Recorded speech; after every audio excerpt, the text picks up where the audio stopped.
Good evening, and welcome back to the Masonic Roundtable, a weekly hangout where Masons from around the world get together to talk about Masonic news and opinions in a friendly and social manner. The standard disclaimer applies: the thoughts and opinions expressed here are solely the opinions of the participants and do not represent any Grand Lodge statements or positions. Make sure you keep your conversations open for the public and on the level. Tonight, as usual, we are soliciting questions and comments from you via Twitter at Mason Roundtable and/or with the hashtag TMR Episode 26. That's hashtag TMR Episode 26. We will begin with introductions. My name is John Ruark. I am a member of the Patriot Lodge number 1957 in Fairfax, Virginia. And with that, I will hand it off to Jason. Thanks, John. My name is Jason Richards, and I am the Senior Deacon of Acacia Lodge number 16 in Clifton, Virginia. Thank you, Jason. Brother Juan.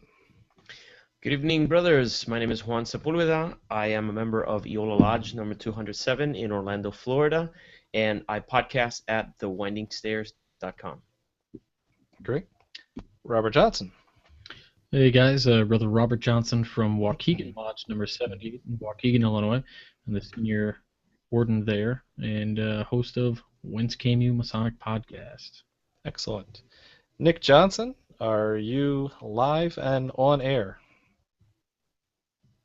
Can't hear you yet, but I saw you popped in just in time, so we'll let you get set up and we'll roll into it. Now, for those counting the tiles at the bottom... Wait, here he is. Wait, there he is. Hey, Nick. Oh, the old has-been shirt. Check your mic there, Nick. Can't hear you yet, but you look adorable. Still nothing. All right. So, hey, there you are. Nick, introduce yourself. Hey, it's me, Nick. I got a lower third somewhere around here, and a 3-year-old who thinks it's hilarious to screw around at nighttime. So, Nick Johnson. Yeah, I have oh, one of man. those too. Better late than Oh, never. man. Thank you. Yeah. It's Nick Johnson, Corinthian Lodge number 67, a past master there. And that's about it. Great. And a special guest this evening, especially due to the recent events and the special topic tonight, Mr. Nicholas Lane. Please introduce yourself.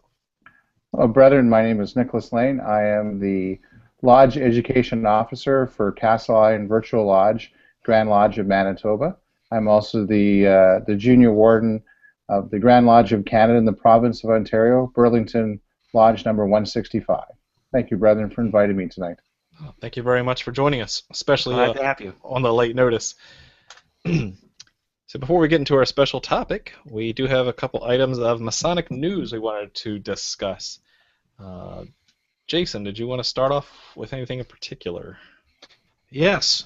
Coming up here in 10 days is the Masonic Restoration Foundation Symposium, and it's in Cincinnati, Ohio. It's going to be a fantastic event with a lot of great speakers. So if you're in the Ohio area, I do not think it is too late to register and get yourself down there. It's going to be a jam-packed week, 3 days rather, full of great speakers and presentations, and it's going to be a lot of fun for everybody. So go ahead and go to www.mrfsymposium.org, because that's going to be kicking off here on August 15th, and it'll run through the 17th. Great. And as a reminder, this is the basis of the traditional observant movement we've talked about before in one of our earlier episodes. All right. Any other discussion there? Hearing none. Are you going to talk about the Grand Lodge Colts game? I'm glad you brought that up, Jason.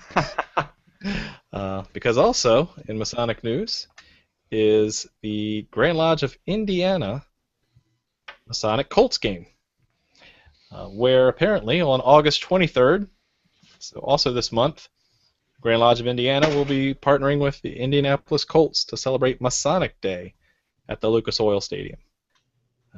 So I really don't know what's involved there. I guess more detail is there when you read the page. You can find that off of indianafreemasons.com/news/Grand Lodge of Indiana Colts game. Tickets are available in 3 price ranges of $61, $98, and $136. So the cool thing about this event is that the first 400 Masons who buy tickets to this game actually get to go down on the field and do a special Masonic presentation before the game starts. So it's a really great event to increase awareness of the Masonic fraternity in a very public atmosphere, to show people that we're not just the crazy secret organization that the conspiracy theorists think it is. So go ahead and check it out. And if you're in Indiana and you're not watching the premiere of Doctor Who season 8, then go ahead and go to the game. Boo. Though it would be kind of cool. I mean, I wonder if that's going to be televised. That'd be kind of neat to see some Masons on the field doing whatever they do. Mm-hmm. What do they do? What do they do? You gotta ask. They do it all secret like. Yeah, they now run football. Sheeple 35's got the scoop. Yeah. Wake up, sheeple. Oh, jeez. Alrighty. Well, as we've alluded to in our posting, as well as Robert Johnson plugged us a little bit on his show this weekend, a couple of us, not all of us, got the great honor to be able to go to Castle Island Virtual Lodge this past week, since our last show. And what was really fantastic is it was a Canadian lodge, one that I've never visited a lodge outside of the country, and the beauty of it is that I got to do that from my very own home. Since Nick gave us the honor of introducing us to the brethren and all that, I'll let Nick kind of set us up on how he found out about it and a little bit of how that works. So. Sure. It was kind of interesting. When I was in law school, I took a lot of dispute resolution classes, and one of the classes that they required was a class on online dispute resolution. So that they would discuss, especially they were very focused on the square trade thing, and so one of the parts of the class was that we had to create an avatar in Second Life, and I was like, Second Life, okay, I guess I can do that, because Second Life, even back then, was a little weird, right? And it got even weirder as I don't even go on there because it's kind of creepy. But anyway, but what was really cool was that I was having to learn all this stuff about Second Life, and I ended up on this lodge called Castle Island. It was kind of a lodge, kind of not a lodge, and it was created by some Freemasons out in Manitoba. And I thought it was pretty cool, and I looked around. It was pretty empty. There was really nobody there. Most of Second Life is pretty much abandoned. But when they were meeting, I had met a couple of brothers on there, and I started asking more questions. And but then I kind of left it for a while, and then I came back to it because I actually met some. I started emailing back and forth with them, and they said, yeah, we've kind of gotten away from the whole Second Life thing because, the idea of tiling inside Second Life is really tough and all that other stuff. And so, but we've switched over to this, it wasn't Adobe Connect at that time, it was some other software, and it was pretty cool. It was like a Cisco thing, and it was exactly like the stuff I've used in my own office, pretty much you have your headset here, you plug in, and I met these guys. I said, hey, can I visit your lodge? And they said, sure. Send us a letter of good standing from your Grand Secretary. Luckily, the Secretary of the lodge is also a Grand Secretary,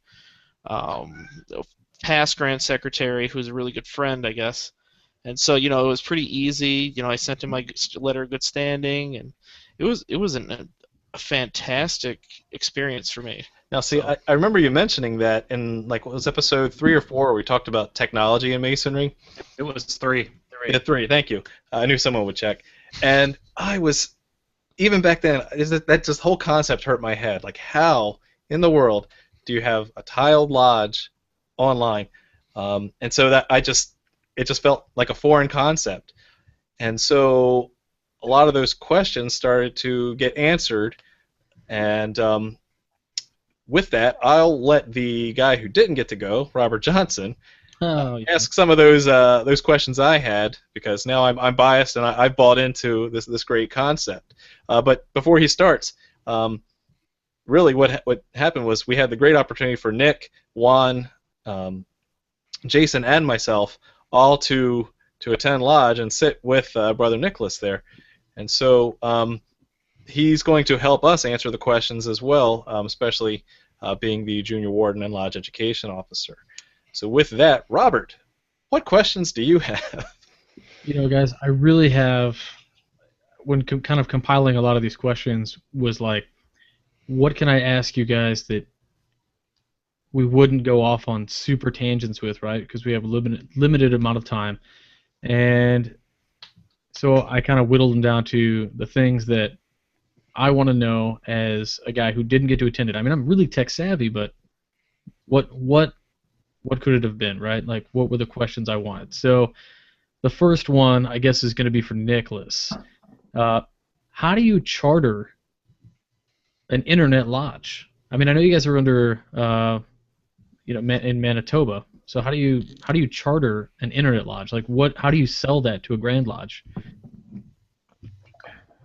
So that's an interesting question. So from my perspective, I came in a year later. So here's the really easy answer. What you do is you find all the founding members and you make 8 of them Grand Lodge or District Grand Lodge officers. So the Grand Master of Manitoba.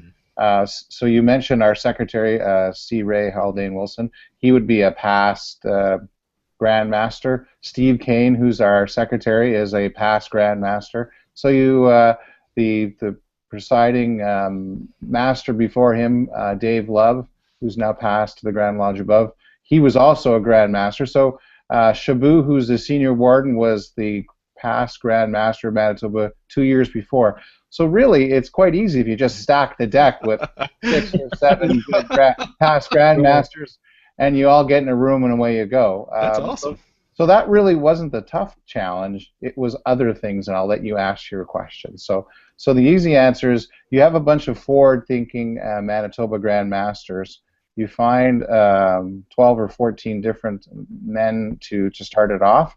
And there was a couple kicks in the cat as well. They had another group as well that was trying to do a virtual lodge, and that lodge actually cascaded into civil or Castle Island Virtual Lodge. Great, very cool. All right, so the second thing is virtual lodge. You know, like, so once a month or whatever, once every couple weeks at work, I'm sure all of you have experienced like teleconference calls. And so immediately I think, teleconference calls. How do I know who's calling in? So do you just give a code, and what if somebody grabs that code? How do you establish who's a brother, who's not? Like, I mean, is there like a virtual dues card you guys cash, or what? I pay them in Bitcoins. Yeah, we don't pay in Bitcoins. So it's a simple process. The first thing is that as we alluded to before, we've gone through a couple iterations. The first iteration we tried was Adobe. That didn't work so well. The technology wasn't there. We then moved to WebEx. We have a couple of us, myself, and now the junior warden, have the ID and password into WebEx. From you as a process, we invite the brethren at a time after they've been investigated. So a couple of us, as you have probably figured out, are younger than some of our 80 or 75-year-old other members. So we're classified as the tech-savvy guys. So we came up with a process that says, number one, we've written up a manual on how, for new brethren, what do they need from a systems component perspective. So we've written, what do you need to know how to get onto the internet so that we can actually have WebEx running, which is always the interesting part. So we'll talk about technology later. You asked what's the process. The second process is you send myself or the junior warden of the lodge a note saying, I'd like to come. We then do a trial investigation, just as any brother would do going into a lodge. So we're going to ask you a couple pointed questions. First thing we need to see is your dues card. We want to see an active dues card. We then take a look at the Grand Master's list from Grand Lodge of Manitoba, and we make sure that you're an authorized lodge that we know of in both Canada, the United States, and the world, because as we talked about earlier, we had people come from the Netherlands and Mexico on this last call. So we want to make sure that they are tried and true paid Masons. They're all Master Masons. And then last but not least, they sit on the Grand Lodge of Manitoba Registry as true and regular lodges. Very cool. So interestingly enough, we actually, John and I had to do the reverse of that and look it up in Castle Island up in the list of lodges Masonic that we talked about last week. Yeah, it was kind of weird because, again, I was still kind of weirded out by the concept, but I was flipping through the book at Lodge the other night, last week, and I said, sure enough, there it is. There's Castle Island Virtual Lodge, and I said, it's legit, it's legal, it's recognized by Virginia. Game on. You didn't even believe me at all. I'm sitting there going, join me, boys. No, I don't believe you. I don't like a Reddit troll. Come on. So I go back to find yourself 8 or 7 good past Grand Masters, and you get a lodge. Next question, Robert. Yeah, Robert. All right. Well, okay. So you kind of alluded to in the last meeting you guys had, right? You had people from, you said, the Netherlands and from Mexico. So that brings up another thing that's kind of odd, right? I mean, anybody who's traveled to different lodges, there are different customs, there's different verbiage, all these things. With international, brothers and all this, how do you establish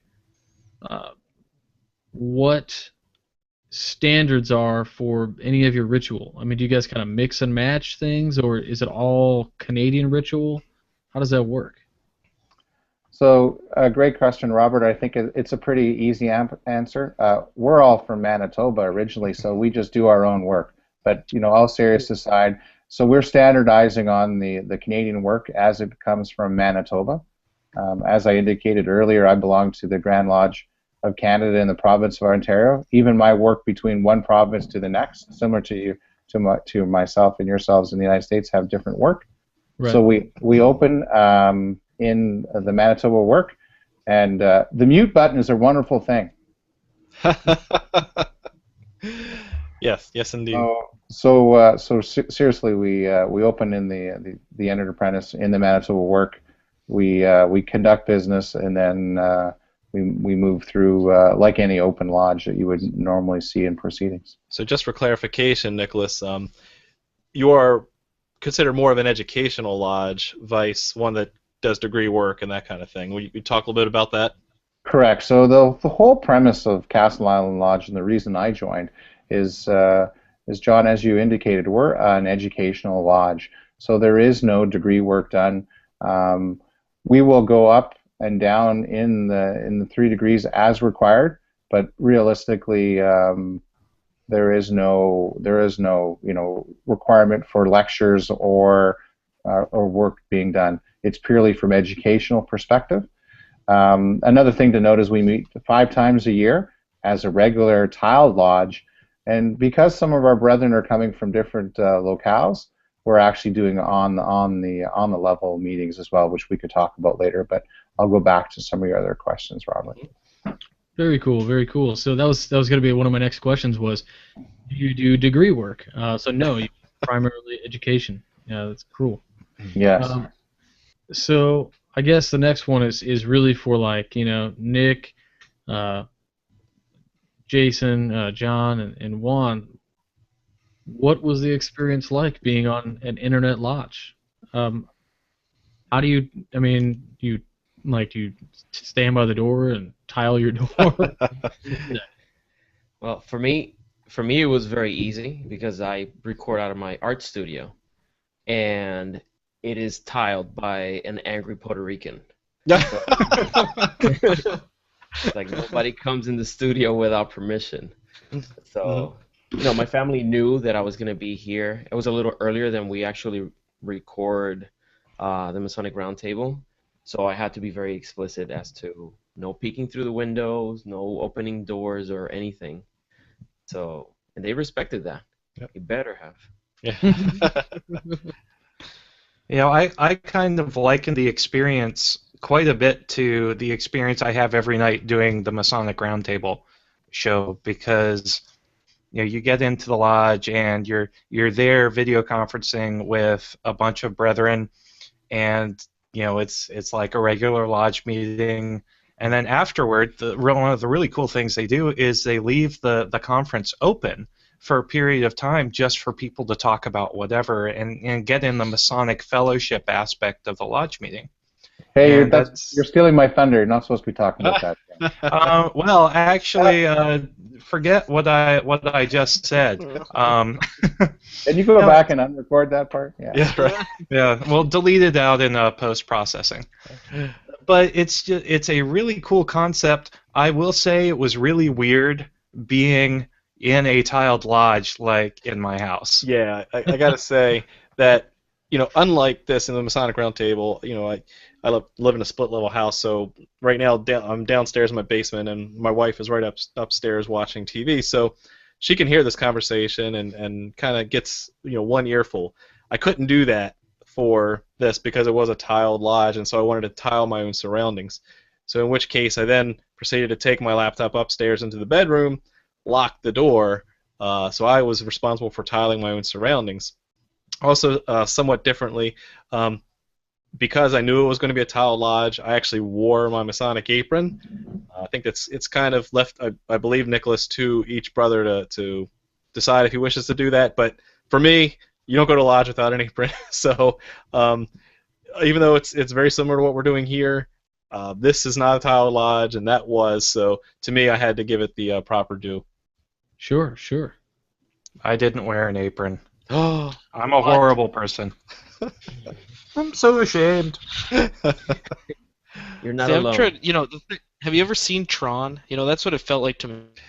It's like Tron, Yes. and if you ever saw Tron, they have So- aprons on Tron. And so actually, Robert, what I'll do is I will screen share a little bit of the experience. So these are just a few pictures we took. People take pictures in lodge all the time, so I figured a print screen and a save to paint would be also appropriate. So this is the Worshipful Master.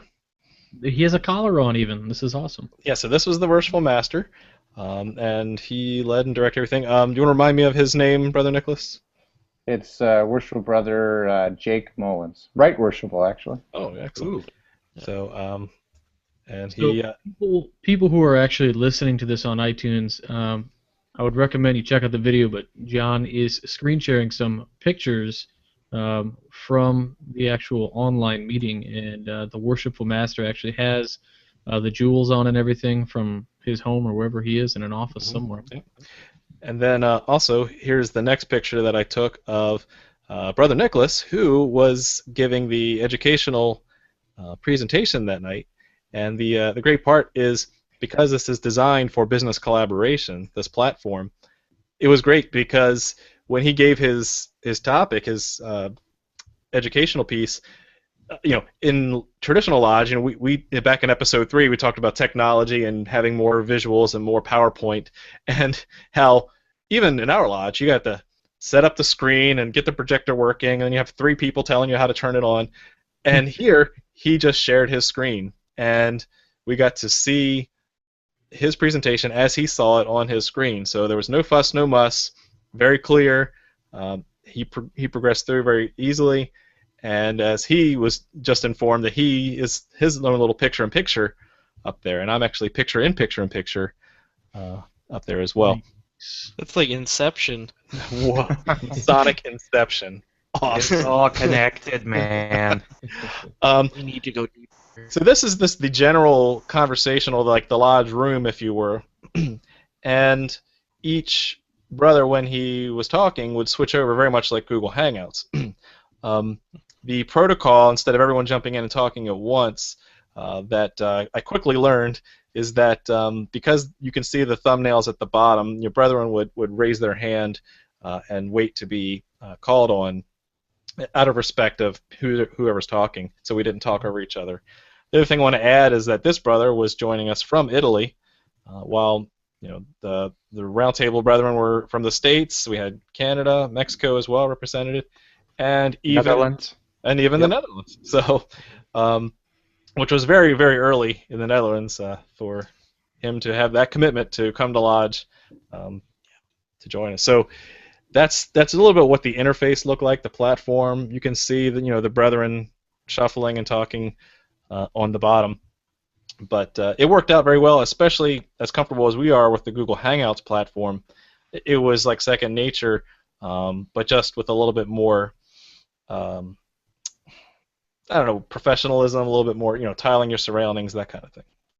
Yeah, I'm sorry. I wanted to mention, you know how when you're in lodge, the attention should be to one person at a time. So if the worshipful master is speaking, everybody should address their attention to the worshipful master. And the same was happening here. You probably saw in the main screen, you had the main video feed was of the worshipful master. However, just like in lodge, perhaps you're sitting next to a brother and you elbow him and whisper something to him, or pass him a note or something like that. The same thing happened within the meeting. This platform that the brothers use for their tiled meeting gives you the ability to send a private message through the system to another brother.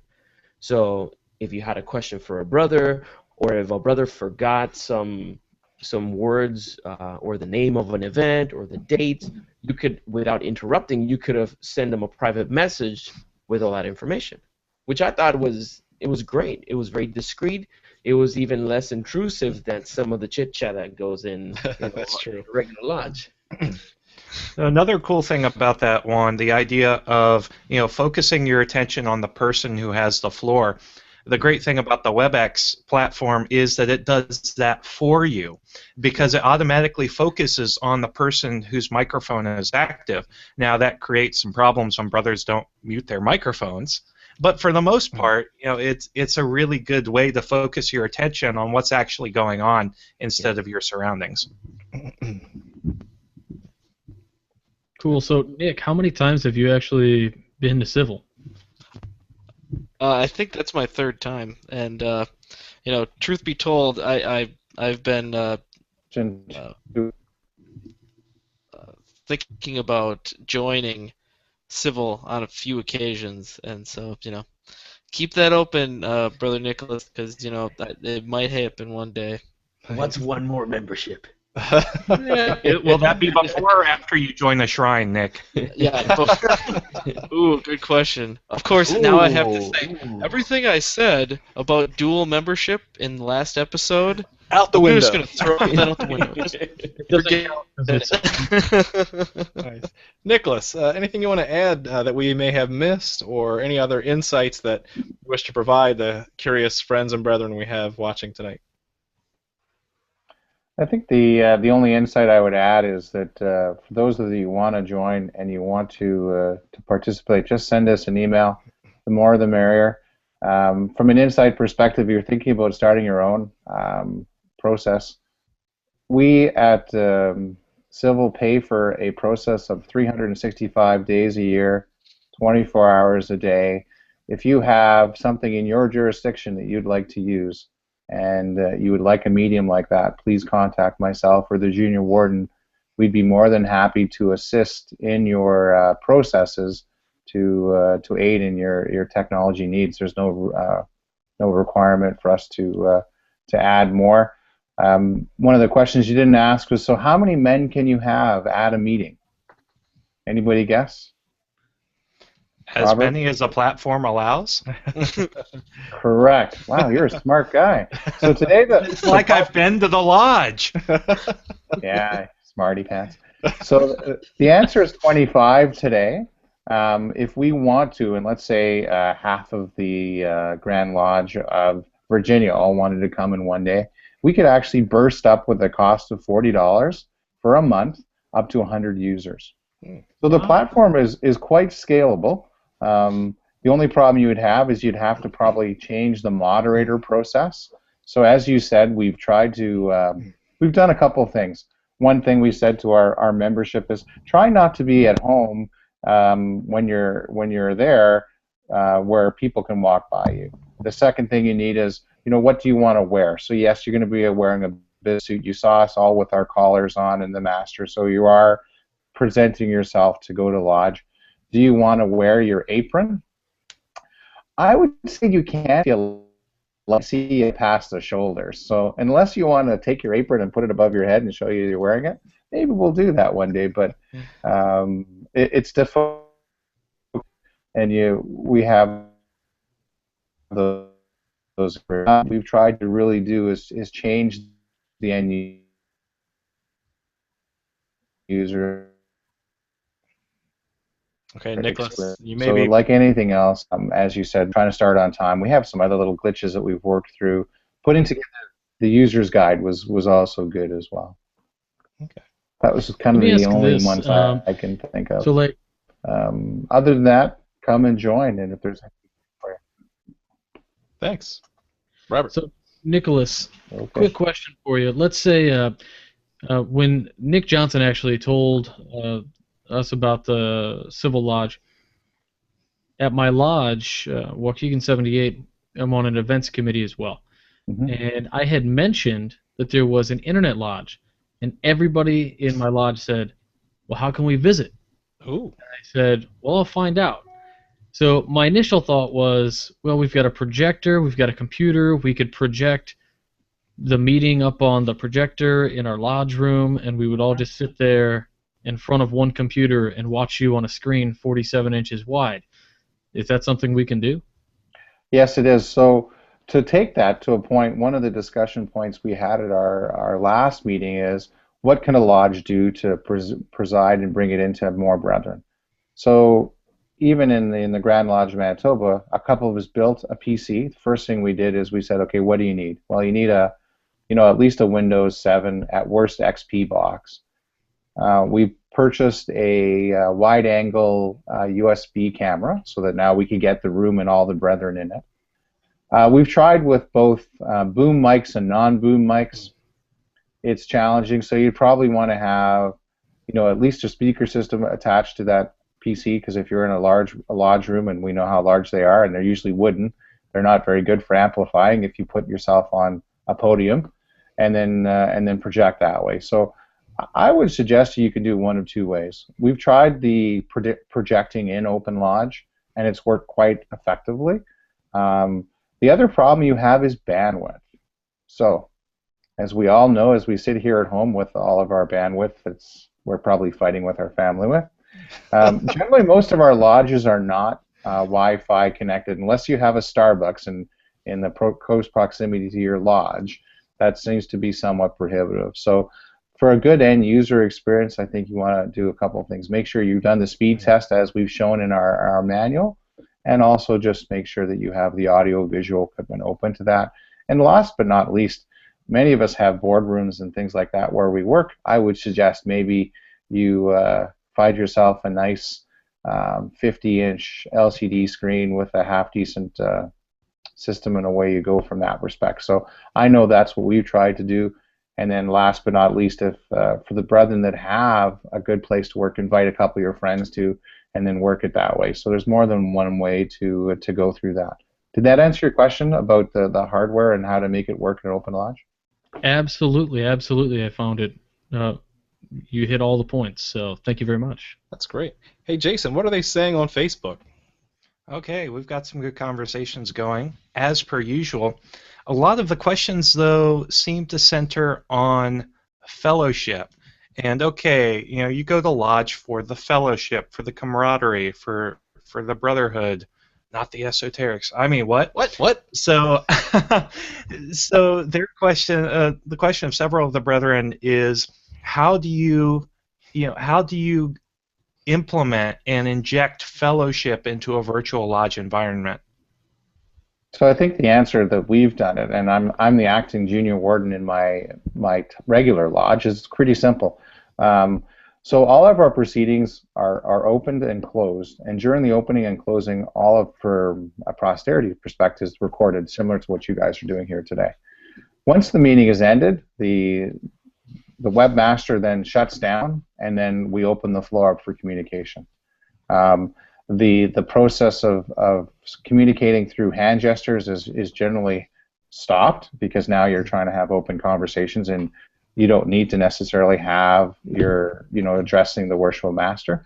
So no different than when you leave your lodge and you're now in the ante room where you're about to get yourself a glass of water and you want to talk about, what's news and happening in your area, or what are you going to do for the next piece of lodge interest, we do that as well. So to answer that question, we generally have an hour meeting, and there's probably an hour and a half of meeting after that, using time to talk to the other brethren about other issues. Nicholas, so I think that's where we get. That actually ended up coming off very well. That there was the formality aspect of being in a tiled lodge, but then once you closed, the brethren hung on the web session, and it just felt differently. It felt a little bit more relaxed, a little bit more interactive. Again, like you said, a lot of the formalities were set aside, and we got to have discussions just like this, just jumping in, saying, hey, where are you from? What are you doing? That kind of thing. And so it even though it was still the same platform, still really just a continuation of where we started, lodge was closed, and the fellowship began almost seamlessly. And so I want to congratulate you on successfully implementing that. Well, I think Go ahead. Sorry. Juan and I were actually, I think, on the call for, I don't know how long. How long would you say? At least an hour passed. Yeah. It was wild. My wife started watching Hulu Plus, so my bandwidth just went down the tubes, and I had to disconnect. What else are they saying, Jason? So our friend and brother Joshua Ney has posted out the question to say, okay, so what did you have to do to get permission from your grand jurisdiction to go and attend? And John and I have answered that, but Juan and Nick Johnson, did you all have to do anything special that we didn't have to do in order to first attend civil? I had to look in here. That's all I had to do. Your lodge is Masonic? List of lodges Masonic, baby. List of lodges, yep. Because in here, I have the answers of whether I am permitted to go to a lodge or not. And since the civil was the host, I'm coming to visit them. They're the ones that needed to be notified of my attendance.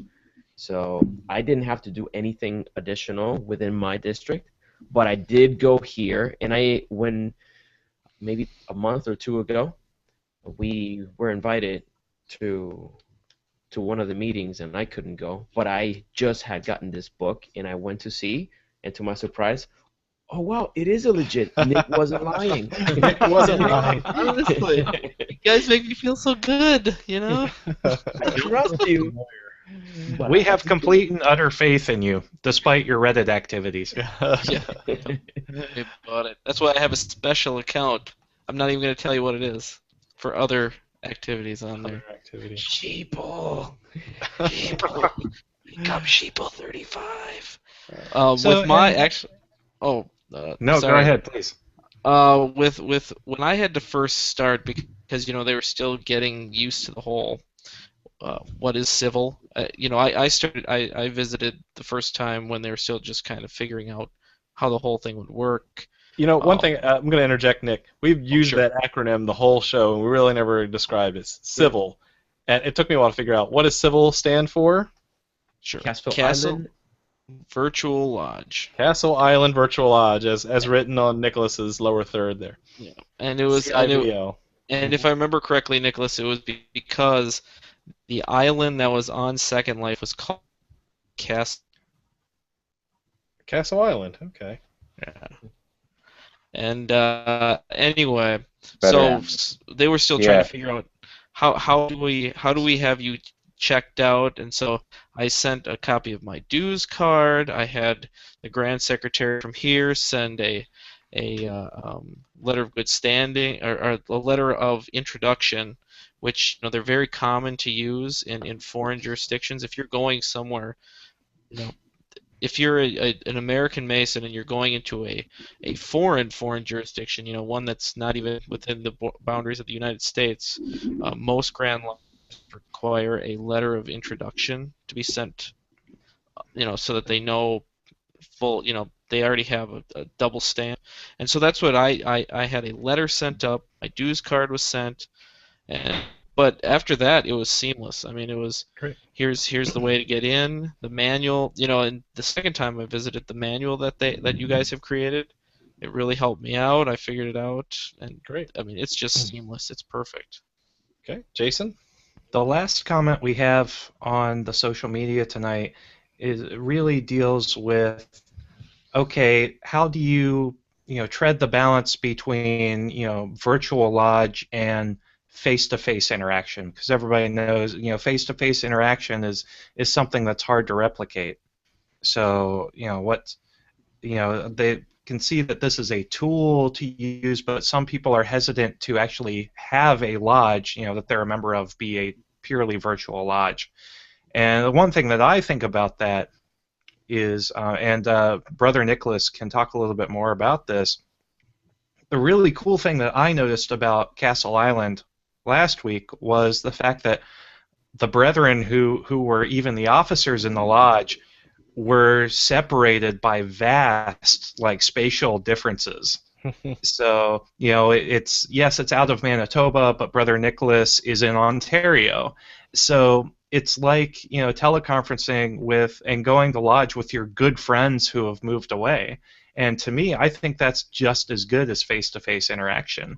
On TMR, I've not met Juan in person. I've not met Nick Johnson in person, but I feel like I know them. These guys are my best friends because we spend all this time together fellowshipping because of the show. Great. Well, given the lateness of the hour, let's start to wrap up. Nicholas, what we normally do is kind of go around one last time, say our final piece, anything related to the topic, and any shout-outs of anything you wish to talk about and plug. So, being our special guest, I'll give you the first opportunity to wrap things up and tell us what you think and like, and anything else you wanted to mention. All right, thanks, John. So again, I would just invite all the brethren that are interested to send myself or the Junior Warden of Castle Island Virtual Lodge a request. Our next meeting will be in September for general purpose, and then again in October. We will be having on the level meetings, which is kind of like what you suggested here before. So it will be a non-tiled meeting. Brethren, if you're looking for a WebEx to assist your lodge, your Grand Lodge, please give us a call. The only comment I had for you gentlemen is the difficulty or question about having your grand jurisdictions discuss that with. Again, our lodge secretary is a past grand secretary for the Grand Lodge of Manitoba, so that generally tends to make it a little bit easier for us. And he tends to streamline our process as well. So being past Grand Master and past Grand Secretary generally assists in our endeavors. And last but not least, I think the most important thing is it is truly an educational lodge. So things that we're trying to figure out in the very near future is how do we help educate our brethren. One of the goals I have as the Lodge Education Officer of Castle Island is how do we write better papers so that we can spread the Masonic education back to our own lodges. So one of our intents is not only to educate the brethren in our tiled lodge, but to give a process that if we have 30 or 40 men meeting, that they could take that back to their different lodges, and we could provide a lot more research papers back to our younger brethren. Great. And what email address? Thank you. What email address can they reach you at? It's Leo, L-E-O .civil, C-I-V-L 1.190 at gmail.com. So leo.civl.190 at gmail. Yes. And we'll post that up in the show notes for anybody who's interested on the website. Yeah, good point, Jason. All right, thank you very much, Brother Nicholas. Thank you. Brother Nick Johnson. Well, I would like to say that I think that Civil was one of the best experiences I've ever had in Masonry. When I first tried it out, I had no idea at all what I was getting into. And I could tell the brothers didn't either, and that was perfect. It was this learning experience of what needs to be done. And now on my third trip there, I love to see the growth and the maturity that the platform is giving to lodge. I think there really is a future in it, and I really appreciate the fact that that you guys at Civil are opening up that platform that you have, since you do have it 65, 24 hours a day, to other lodges. I think that's fantastic. It's almost like building, saying we'll rent out space to you guys or whatever, and it's now digital. I mean, this is the new world, and I know a lot of guys are saying, well, what about the face to face? And I do all these conference calls at work and blah blah blah. It's like, well, I also sit at meetings at work, and it's not a lot of difference. But just being able to sit in lodge with Jason, with Juan, with John, it was amazing. Now it was really touching. So I suggest that anybody who can go and visit Civil. It's an amazing experience, and it'll change your entire perspective of what Masonry is. My name is Nick Johnson. I have a blog, millennialfreemason.com, and you'll love it. I linked some other posts up there. I'm waiting on some guys to write some stuff. I'm not as awesome as Midnight Freemasons. One day I'll get there. Not quite. You can also find me on Reddit, reddit.com/r/freemasonry, and I'll make sure to post a link to this show on there so that we can get the conversation going, because I really do think this is the future, boys. Excellent. Thank you, Brother Nick. Brother Juan, are you still with us? I'm here. You hear me? Yes. Yes, you're good. All right. Brother Nicholas, thank you again for joining us and for the opportunity to sit in lodge with you. I'll tell you this: when we first heard about Civil, back in episode 3, I went back and I looked at my reaction. I looked at everybody's reaction to the whole concept, and I was a little bit taken aback. I thought there was initiations and degrees and all that kind of stuff, so I was, a little hesitant about it. And I didn't understand. Even after we spoke about it for a little bit, I didn't fully grasp the concept. It wasn't until I actually sat in lodge with my brothers and went through that experience, it really clicked, and I was very pleased that we had that experience. It was really cool. And I'll tell you, it was a very well-rounded meeting. There was opening and closing minutes like you would expect in any meeting, but there was education, which is missing in so many lodges, and there were 2 portions of it, so we were satisfied by the end of the meeting. And there was fellowship. Anyway, it was really cool. So I encourage brothers to check it out. Make sure you look at the links in the show notes as soon as they go up. And brothers, if you're watching this on YouTube, make sure to subscribe. It takes you just a second. It shows us that you love us and that you like what we do. And I would like to ask you a favor. If you really enjoy this show or any other show that we've put together, get the link and share with your brothers on Facebook, on Twitter. Be generous with them. Let them know this is happening. Brothers are meeting together to discuss Masonic issues, and here's the place to go. So if you can do us that favor, we'll be eternally grateful to you. Again, my name is Juan Sepulveda. I have a podcast called The Winding Stairs, and you can find it on iTunes, Stitcher, and you can find it by going to thewindingstairs.com, where I also write, and I just started publishing a series called Bridging the Gap, and I think you'll find that interesting and useful. And finally, I'm working on a book. Within the next few months, it should be published, and I will have a select group of brothers to have a privileged look at it before it's published. So if you want to stay abreast of that, make sure you sign up for my email list. Go to thewindingstairs.com/free book. Very cool. Exciting. Okay, Brother Jason. Oh, thanks, John. When it comes right down to it, technology is a tool. And it's a way that you can give someone a Masonic experience tailored to what they want. A virtual lodge is not going to be for everybody. However, it's got some very distinct, very, very pronounced advantages to it.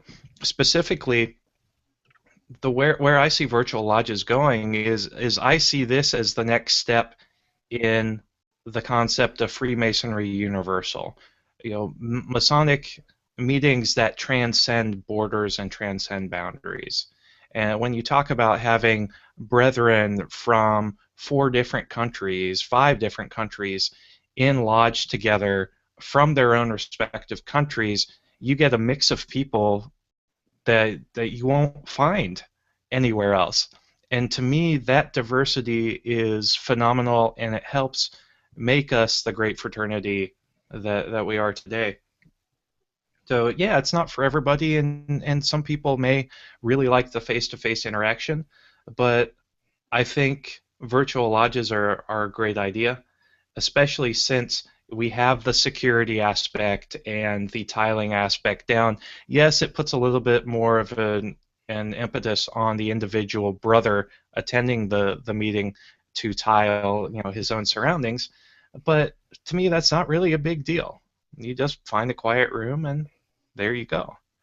So it's Castle Island Virtual Lodge was a fantastic experience. I too was very skeptical back in episode 3, and I'm really, really glad that we took the time to attend, and I will most certainly be back because it was a very enjoyable experience. So www.theMasonicRoundtable.com. Like it, love it, visit it every day if you want to. It's where we post all of our show notes. We've got all the episodes and the artwork.